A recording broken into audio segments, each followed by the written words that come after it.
So when you start talking about the Jezebel spirit and all that stuff and the legalism, they come after you every time. They come after you.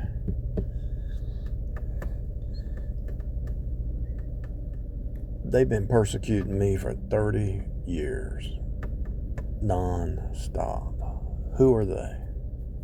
It has to be the same people that persecuted Jesus and the prophets. Who persecuted Jesus and the prophets? The Jezebel spirit and the legalist. They're the same. They're one and one. Now, how are the legalists and the Jezebels the same?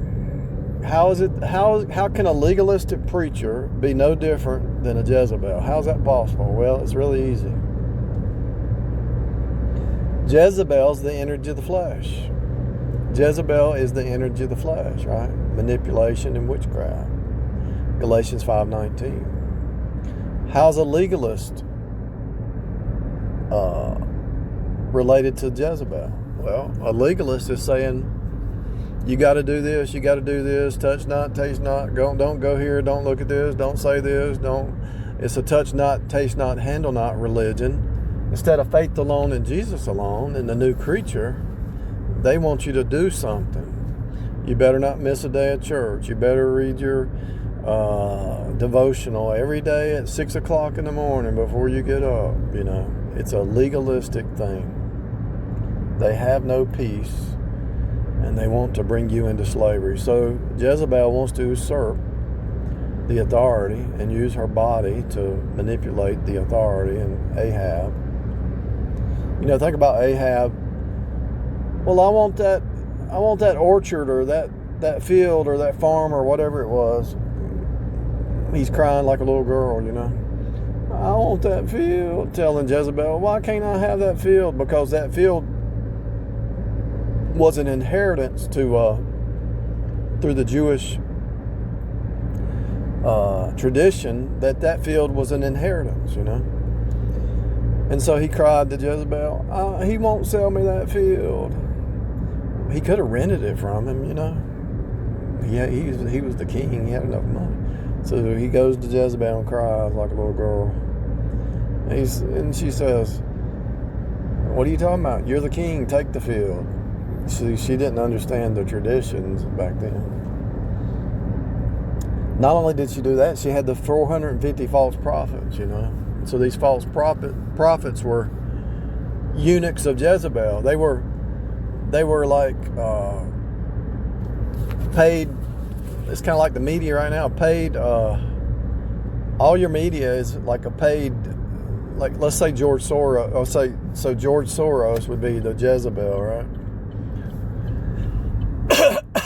The spoiled, rotten Jezebel doesn't care about God or traditions of God or whatever God sets up as a standard, you know.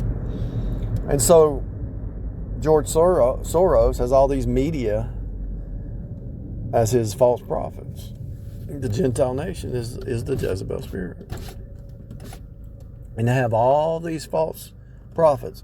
And so anybody who speaks the truth, faith alone, in the finished work of Jesus, they have to attack. They have to defame. They have to talk about. They have to Photoshop. They have to take your email and put it on websites that you would never go to. And it's so funny that they keep doing stupid stuff like that. You just laugh at it. The people who believe it, you don't want to be their friend anyway, because they don't have, you know, when you go to a court of law, there's two parties that go to the court of law, and the judge listens to both sides. And you learn this probably in your 20s or 30s, maybe early 30s, late 20s. You learn that just because somebody says something don't mean it's the truth. Especially if they're attacking a saint. If you're born again saint and you really are born again, you know what I'm talking about. They will persecute you for standing up for faith alone. They will, and if they can't shut you up and shut you down, if they can't find anything, they got to make up lies. And that's what's happening. And it's happening. It happened to they cut John the Baptist's head off. They kill the two witnesses when it's time. They persecute anybody has a prophetic message, when you say that, hey, it's Wile E. Coyote chasing Roadrunner every day, every moment is the now, the story of the cross is being projected out, everybody's playing the same story, even within your own self, the flesh versus the spirit. I heard somebody had a TV on, I heard Andrew Womack today say, look, your flesh is nothing but sin. It has to be faith alone. I don't know what he teaches now, but what he just said is true. Andrew Womack was on, and he said, if you don't understand that, he said, put yourself in the position of God. God is so high and lifted up that we can't even understand him. Without the Holy Spirit, we don't understand. And he said, it's faith alone. When you start adding works to salvation, it's not real salvation. But then they'll say, well, it's faith without works is dead, blah, blah, blah. Well, who does the work? It's not you. It's Christ in you doing the work. And how does God do the work? He renews your mind. He changes you on the inside. He changes you on the inside. And so you become a butterfly instead of a caterpillar, because the Holy Spirit in you, and you walk above the law, not under the law. You walk above the law. Does the butterfly just open the wings and fly above the law of gravity? Yeah. Is it hard? No, it's not hard.